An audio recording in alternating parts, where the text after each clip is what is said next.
Deathstalker is apparently a remake. I did not see the original film, but this 2025 remake is basically it's a Conan movie. Effectively, Deathstalker is a swordsman who is also kind of a thief.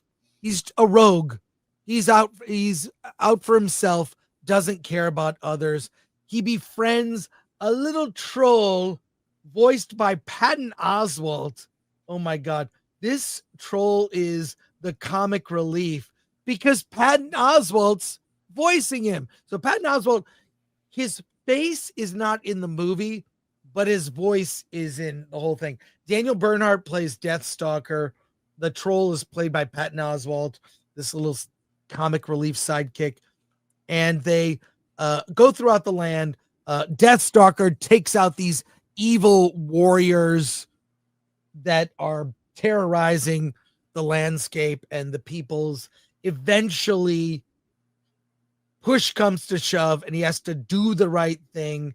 He hooks up with doesn't hook up, I don't mean it in that way, but his band grows as he meets Brisbane, a female warrior played by Christina Orjalo. She's kind of fun as a sidekick. This reminds me, and to be clear, the opening scene of this movie is a fight scene where Deathstalker enters later, but you see these villains chopping graphically people's heads off.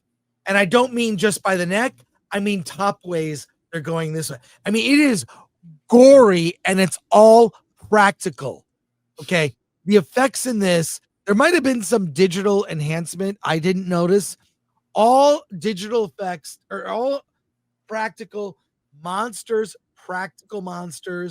I mean, this is as if it was made in the 80s and 90s. It has that tone, that kind of whimsical tone of Conan the Barbarian, which is a movie that I love. This is like a low budget version of Conan, but the practical effects is what sold it for me.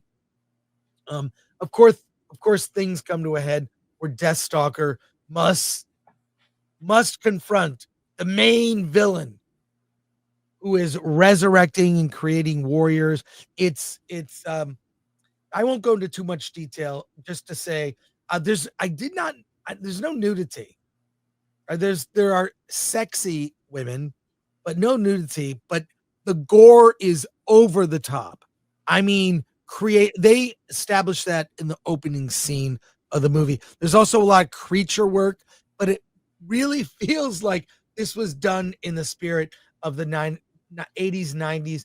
I got real like Xena Warrior Princess vibes from this. I mean, in a good way. I really enjoyed that show back in the day when it was out. And this kind of has that, but it's far gorier, likable characters. I would say the only minus might be Patton Oswalt's troll, who's kind of gets a little bit. I would cut his screen time. That's the only thing. A comic relief sidekick I like, but keep it toned down. Keep it toned down. So I recommend this, but also with a warning. If you are not into the gore is on the level of Terrifier. Okay. That gory. If you've seen any of the Terrifier movies, it's that over the top. But Daniel Bernhardt as Deathstalker is really likable. And Brisbane, the female companion who joins their group, is a lot of fun and really good villains. So I recommend Deathstalker. It's in limited release in theaters. Check it out. It's like a throwback. It's like Heavy Metal made a movie. They could have thrown the Heavy Metal brand and name on this, and it would really be, in that vein. So recommend for me. I don't know that you can handle the gore, Alan. I actually think it's like, yeah. I'm looking over notes.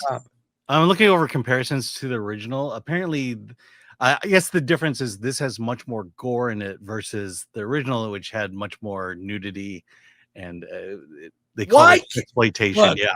Why can't we have a balance? Yeah, there was really no nudity, but there were attractive women in sexy outfits, that's fine. But yeah, I don't know why. Maybe it's maybe it's about international sales.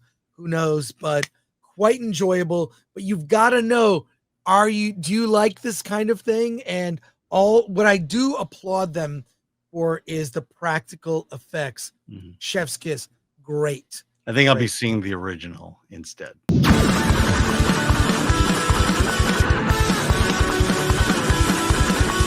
Woo!